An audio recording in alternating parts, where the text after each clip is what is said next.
Good morning friends. Welcome to wholesome tales vlog. कल दो खास बातें हुई 18 जनवरी। एक तो ये कि विश्वरूप जी ने एक बहुत स्पेशल मैसेज सबके लिए रिलीज़ किया।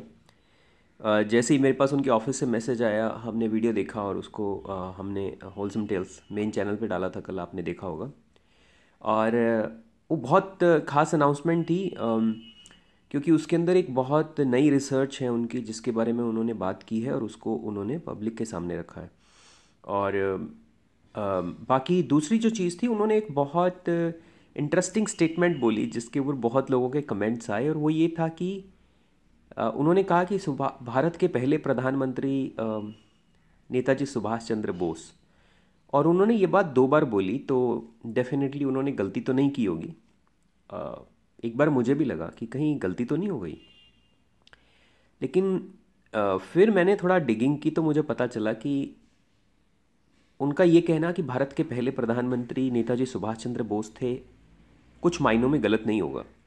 और उसका कारण ये था दोस्तों कि नेताजी सुभाष चंद्र बोस सही मायने में आज़ाद सरकार, उन्होंने एक आज़ाद सरकार का गठन किया था सिंगापुर के अंदर सन 1943 में, यानी भारत की आज़ादी के कुछ साल पहले, करीब 45 महीने पहले।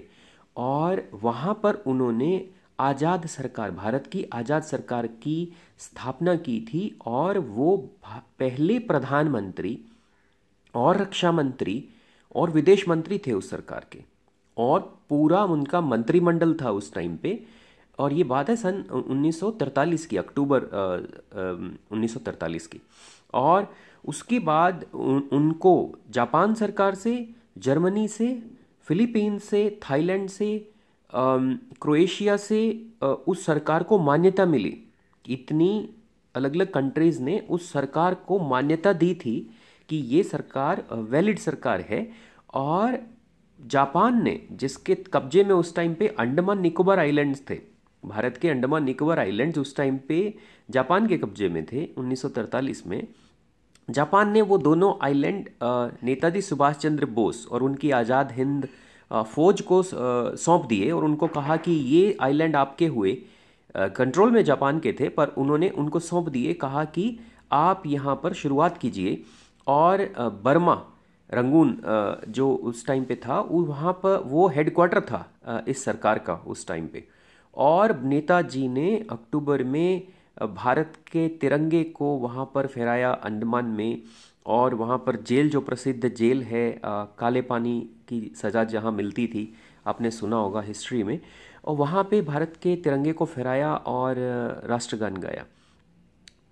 तो शुरुआत उस टाइम पे हो चुकी थी। और लेकिन हाँ, उसमें उस चीज़ को मान्यता क्यों नहीं मिली, अब इसके आगे बहुत लंबे लंबे सवाल हैं कि जब देश आज़ाद हुआ तो उस सरकार को मान्यता क्यों नहीं दी गई, क्यों ये एक्नॉलेज नहीं किया गया कि नेताजी सुभाष चंद्र बोस पहले प्रधानमंत्री थे और आज़ाद भारत के जो है प्रधानमंत्री जवाहरलाल नेहरू हैं।